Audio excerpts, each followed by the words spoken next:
Salut à toi, j'espère que tu vas bien, je suis ravie de te retrouver. Et aujourd'hui, j'ai envie qu'on se pose une question et qu'on se dise et si on commençait à se comporter comme des chiens. J'ai relevé vraiment trois caractéristiques essentielles qu'on utilise ou que le chien utilise dans la relation qu'on a l'un avec l'autre. Et je pense que si on transposait simplement ça à l'être humain, on aurait vraiment des relations de qualité et vraiment des super chouettes relations. Déjà, la première caractéristique, c'est qu'un chien, il est tout le temps content de te voir. Il est tout le temps enthousiaste et dès que tu rentres dans la pièce, il te fait la fête. Si tu pars 3 secondes, tu reviens, il te fait la fête. Bon, des fois, c'est un peu lourd, mais quand même, c'est super agréable d'avoir quelqu'un qui est là et qui est tout le temps content de nous voir et qui est super enthousiaste. Et donc, défi, je te propose pendant un jour, pendant une heure, pendant une semaine, comme tu veux, est-ce que tu peux montrer de l'enthousiasme comme ça à chaque personne que tu croises dans ta journée, à chaque personne que tu aimes et ou que tu n'aimes pas même et voir vraiment le résultat, voir ce que ça fait de se comporter comme ça avec les gens, de les accueillir quand ils rentrent, d'être super enthousiaste et super content de les voir. Bon, t'es pas obligé de leur sauter dessus et de les lécher, mais quand même se montrer enthousiaste. Vraiment, vraiment, vraiment essaye. Je pense que ça a énormément de valeur et c'est un chouette exercice à faire même pour se marrer.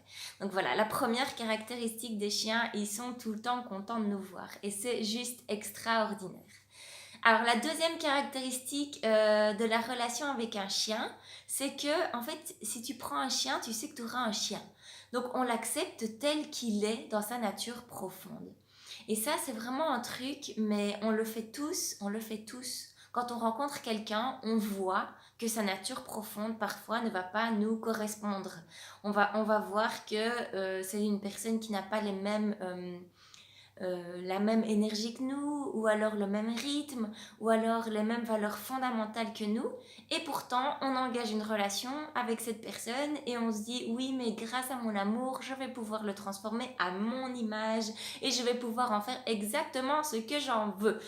C'est un leurre et je pense qu'on est tous, absolument tous tombés dans ce piège, donc c'est ok et vraiment c'est des sujets à se marrer par rapport à ça, mais je reviens par rapport au chien. Si je veux un chien, j'achète un chien. J'achète pas un cheval ou j'achète pas un chat. Et si je veux un chat, j'achète un chat. J'achète pas un chien que j'essaye ensuite de transformer en chat. Pourquoi on fait pas ça avec les êtres humains? En fait, ça nous semble tellement, tellement bête et tellement facile de comprendre ça avec les animaux. Et pourtant, avec les êtres humains, on le fait tout le temps. Et moi, je trouve ça génial. On est vraiment géniaux parce que, au nom de l'amour, on va essayer de te changer. En fait, je t'aime tellement que je ne t'accepte pas tel que tu es et que donc je vais te façonner à ma manière parce que je t'aime tellement et que donc mon amour est si grand pour toi que je vais te sauver, que je vais changer ta nature profonde. Alors évidemment qu'on évolue ensemble, évidemment qu'on s'influence, évidemment que qu'il y a plein de choses qui se modifient quand on est en contact avec quelqu'un d'autre et qu'on apprend des tas de choses et qu'on peut s'adapter à des rythmes et que tout vraiment il y a plein de possibilités possibles, mais attention à ne pas toucher à la nature profonde de quelqu'un. Donc par exemple, si vous êtes quelqu'un qui bougeait tout le temps, qui avait besoin de faire plein d'expériences, qui voyageait beaucoup, et que vous rencontrez quelqu'un qui est très casanier, qui les 10 dernières années n'a pas voyagé, n'a pas bougé, et se dire mais je vais le transformer et grâce à moi, il va adorer ça. Et grâce à moi, je vais vraiment changer la nature profonde de cette personne tellement que je l'aime. Et ça, c'est vraiment génial. Voilà, de pouvoir se dire ça, mais de pouvoir aussi se remettre en question et de laisser passer la route parfois. Et c'est ok, je t'aime, tu m'aimes, mais en tout cas, on se correspond pas. Et donc, c'est peut-être mieux que tu traces ton chemin sans moi. Parce que ça n'ira pas ensemble et parce que nos natures profondes ne s'accordent pas l'une avec l'autre. Donc voilà, ça c'était vraiment la deuxième caractéristique. Ne changez pas la nature profonde de quelqu'un. Vous le voyez dès le départ, en fait on voit tout dès le début, on le voit. Mais après on se dit oui, mais grâce à mon amour, je vais sûrement le changer. Il va sûrement s'améliorer. Ça c'est typiquement féminin d'ailleurs, je pense que toutes les femmes se reconnaissent là-dedans. Et une autre chose, n'essayez pas de sauver quelqu'un, ça ne marche pas non plus. N'essayez pas de faire arrêter une addiction, n'essayez pas de prendre quelqu'un qui a une hygiène de vie cata et le transformer en quelqu'un qui a une hygiène de vie irréprochable, qui fait du yoga tous les matins, qui boit de l'eau, qui arrête de manger des crasses, etc. Et en fait, ça ne marche pas. Lâchez le fait de sauver quelqu'un et essayez de trouver déjà quelqu'un qui est dans le bien-être et qui se sent bien et que vous n'aurez pas à rendre heureux.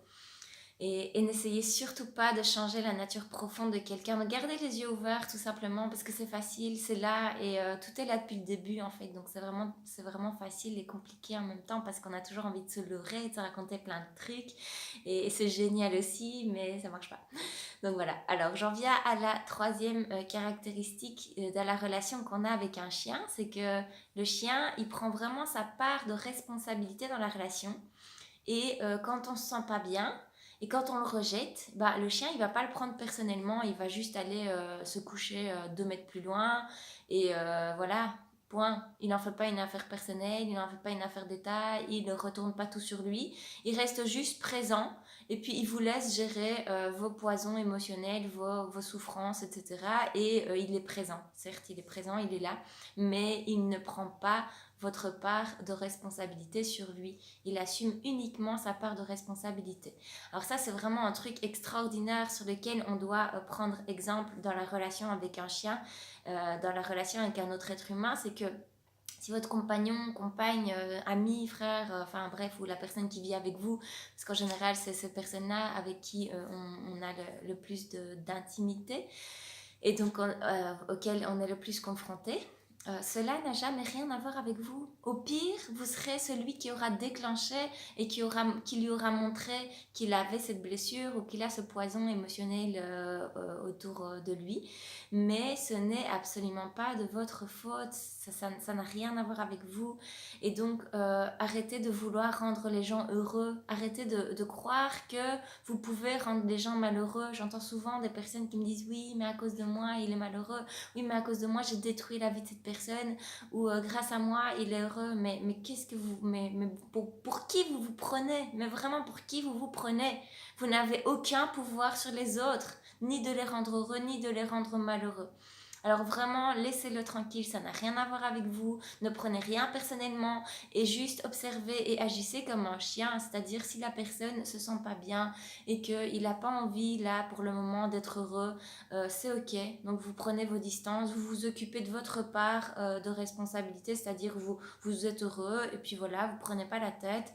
Vous n'allez pas commencer à déprimer parce que votre entourage est déprimé. Vous pouvez être dans la compassion, mais pas accompagner l'autre dans l'émotion, parce que ça n'a aucun sens en fait. Vous n'allez pas plonger avec lui pour le remonter. Vous restez à votre niveau vibratoire, vous restez dans le bien-être, sans culpabilité. Un chien, il est heureux, même quand tu es super triste, il est heureux, il n'est pas coupable, hein. Il est très bien comme ça. Donc ne soyez ni coupable de vous sentir heureux à côté de quelqu'un qui est pas bien, au contraire, parce que ça va être son meilleur médicament et c'est ça qui va le remonter. Et ne soyez pas agressé, ne prenez pas les choses personnellement quand votre compagnon, compagne, quand la personne avec qui vous vivez vous rejette parce que ça n'a jamais rien à voir avec vous. Et faites-le également de votre part, c'est-à-dire si vous voulez ne pas être bien, c'est ok, mais ne rejetez pas la faute sur l'autre parce que ça n'a rien à voir. Si vous vous sentez mal, vous n'allez pas agresser votre chien, enfin peut-être qu'on le fait parfois quand le chien il s'en prend un peu, mais c'est pas de sa faute. Puis après, le chien, il nous en veut pas, de toute façon, il sera toujours, il pardonnera toujours. Et donc, j'en viens à la quatrième caractéristique sur laquelle on doit prendre exemple sur les chiens, c'est que ils pardonnent toujours, les chiens, ils sont super justes, ils sont super fidèles et ils pardonnent pas parce qu'ils n'ont pas de mental, évidemment ils n'ont pas de mental, donc ils savent pas se faire de délire de ah oui mais lui il agit comme un autre chien qui il y a 5 ans m'avait insulté dans la rue et qu'un autre être humain aussi m'avait regardé de travers. Non, déjà ils n'ont pas cette capacité qu'on a à faire des voyages dans le temps, donc il y a leur mental qui ne leur permet pas d'être rancunier. Et en fait, ils sont simplement dans le moment présent. Et donc, ils vous acceptent, ils nous acceptent tels qu'on est. Et ils nous pardonneront toujours ce que l'on fait.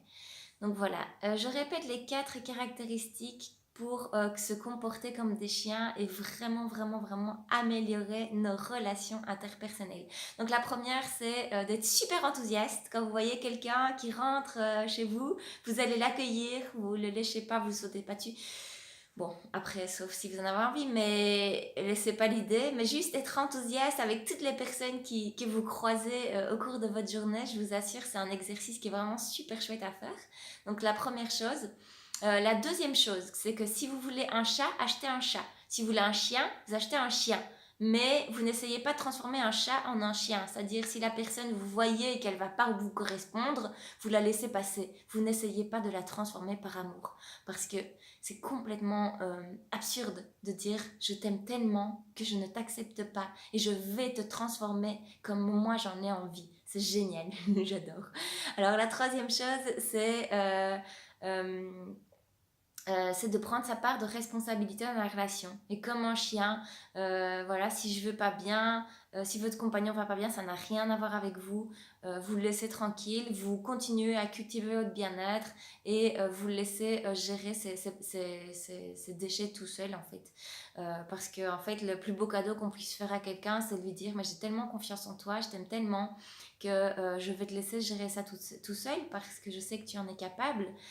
Alors que nous, on essaie toujours de remonter le moral, de penser que l'autre a besoin de nous pour aller bien, ou de penser que c'est de notre faute s'il ne va pas bien, alors qu'en fait, ça, c'est juste de la pitié, et c'est juste dire à l'autre, tu n'es pas capable d'aller bien tout seul, puisque c'est moi qui te fais du mal, ou puisque c'est grâce à moi que tu vas mieux. Donc voilà. Et la quatrième caractéristique, c'est de pardonner et vraiment de pardonner, d'être dans la paix et d'accueillir l'autre tel qu'il est, vraiment dans son intégralité et dans sa vraie nature. J'espère que cette vidéo t'a aidé. Je suis sûre que si tu mets ça en place dans tes relations, elles vont se transformer, elles vont être encore 10 fois mieux que ça. Et n'oublie pas comment est-ce que ça peut être encore mieux que cela. Je te souhaite une magnifique journée. À bientôt.